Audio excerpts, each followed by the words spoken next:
আসসালামু আলাইকুম। আমি জাফর সরকার, সাবেক সেনা সদস্য। প্রিয় দেশবাসী, সবাই কেমন আছেন? একটি কথা না বললেই নয়, চুরের ওপর চুরি কর আর গৃহস্থকে বল সজাগ থাক। ডক্টর মোহাম্মদ ইউনূস স্যার এদিক দিয়ে ফেব্রুয়ারিতে নির্বাচন ঘোষণা দিয়েছেন, আর ওদিক দিয়ে সিঙ্গাপুর ভিত্তিক এশিয়া টিভি চ্যানেলে উনি সাক্ষাৎকার দিয়েছেন যে বাংলাদেশে সংস্কার ছাড়া নির্বাচন হলে ওই পূর্বের মতোই বাংলাদেশের পরিস্থিতি তৈরি হবে। পূর্বের মতো আওয়ামী লীগ সরকার যেভাবে অবগঠন ঘটিয়েছে, আওয়ামী লীগ সরকার যেভাবে রাষ্ট্র পরিচালনা করেছে, সংস্কার ছাড়া নির্বাচন হলে যে সরকারই আসুক ওই আওয়ামী লীগ সরকারের মতোই রাষ্ট্র পরিচালনা করবে। উনি সিঙ্গাপুর ভিত্তিক এশিয়া চ্যানেলে এই বক্তব্যটা দেওয়া হয়েছে। তার মানে এটা কি বোঝাচ্ছে?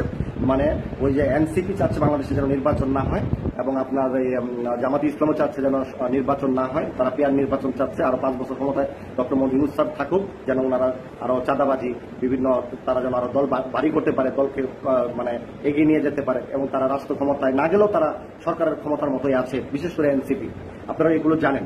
এই কথার কোনো ভিত্তি আছে বলে আপনাদের কাছে আমার প্রশ্ন। এদিক দিয়ে উনি ফেব্রুয়ারিতে নির্বাচন দেবেন প্রতিজ্ঞাবদ্ধ, এদিক দিয়ে বিদেশের চ্যানেলে উনি বলছেন যে নির্বাচন সংস্কার ছাড়া নির্বাচন দিলে ওই আগের পরিস্থিতি হবে, শেখ হাসিনা যেভাবে রাষ্ট্র চালিয়েছিল।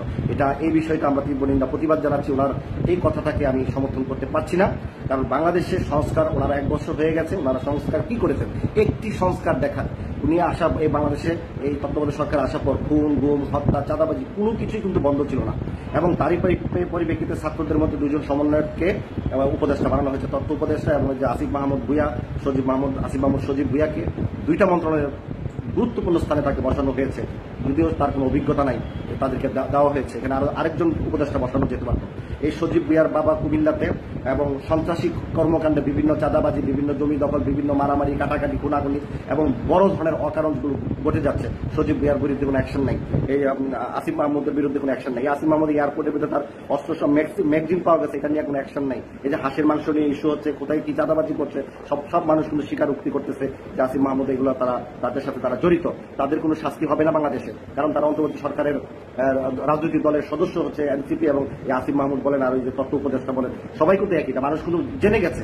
আজকে এই যে সাবেক তথ্য উপদেষ্টা এবং এনসিপির আহ্বায়ক নাহিদ হাসানের যে আপনার তার বাবাও বিভিন্ন জায়গায় সিন্ডিকেট করতেছে, চাঁদাবাজি বা বিভিন্ন মানে তবদির কাজ করতেছে। কদিন আগেও দেখলাম উনি ফুটবল দখল করতেছে, আওয়ামী লীগের নেতাকর্মীদেরকে নিয়ে ফুটবল মাঠ দখল করতে গেছে। তাহলে কি ধরনের রাষ্ট্র তারা পরিচালনা করবে, আর কি ধরনের ভাওতাবাজি জনগণকে বোঝাচ্ছে তারা? মানে জুলাই যোদ্ধা, তারা জুলাইয়ের চেতনা, বহুত কিছু বলছে। আমি আগেও বলেছি, এখনো বলছি, যে যাই কিছু মানো, আওয়ামী লীগ ছাড়া জুলাইয়ের যোদ্ধারা সারা বাংলাদেশের মানুষ এই যুদ্ধে অংশগ্রহণ করেছে, বিপ্লব করেছে। আর 71-এর যুদ্ধ আর জুলাইয়ের বিপ্লব কিন্তু এক নয়। তো এই বিপ্লবে সারা বাংলাদেশের মানুষ ছিল, সমস্ত মানুষ, আমি বলতে গেলে অনেক কিছু।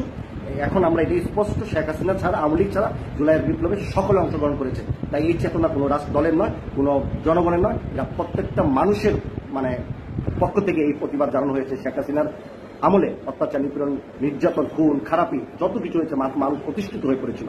তো আমি যে বিষয়ে আসছিলাম, বাংলাদেশে কি সত্যি কি নির্বাচন হবে কিনা, প্রিয় দেশবাসী, এটার উত্তরটা আপনি দিবেন। কারণ উনি বিদেশে যেই বক্তব্যটা দিয়েছেন, আমরা এটা নিয়ে খুব দুশ্চিন্তায় যে সত্যি বাংলাদেশে নির্বাচন হওয়ার আগে কোনো ধরনের বড় ধরনের ইস্যু, মারামারি, কাটাকাটি, খুন, এক্সপ্লোজিভ বা বড় ধরনের যে কোনো অনাকাঙ্ক্ষিত ঘটনা তারা ঘটিয়ে বলতে পারবে যে বাংলাদেশে নির্বাচনের পরিস্থিতি নাই, আমরা আরো কয়েক বছর সরকার চালাবো, সংস্কার করার পর চালাবো। আমাদের কাছে একটাই প্রশ্ন, 1 বছরের ভিতরে কতটুকু সংস্কার এই মানে সংস্কার বুক করেছে যে দেশের জনগণ, এই সরকার কতটুকু জনগণকে মানে সংস্কার মুক্ত করতে পেরেছেন, নাকি কাউকে কোনো দলকে তারা ক্ষমতা বসানোর জন্য মানে এইভাবে সময় পার করতে চাচ্ছেন? এই বিষয়গুলো আমাদের খোলাসা হওয়া উচিত।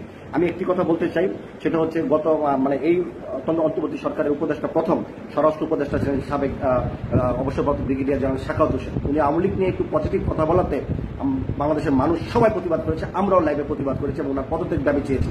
সাথে সাথে ওনাকে ওই স্বরাষ্ট্র উপদেষ্টা থেকে পদত্যাগ করে এখন অন্য একটা উপদেষ্টাতে মন্ত্রণালয়ে তাকে দেওয়া হয়েছে। তাহলে আসিফ মাহমুদ, সজীব ভুঁইয়ার বিরুদ্ধে এত প্রতিবাদ, এত মানুষ প্রতিবাদ করতেছে, তার এত অন্যায়, এত ভুল, তারপরও কিভাবে সে উপদেষ্টা হিসাবে থাকে, জনগণের কাছে সেই প্রশ্নটা রাখলাম।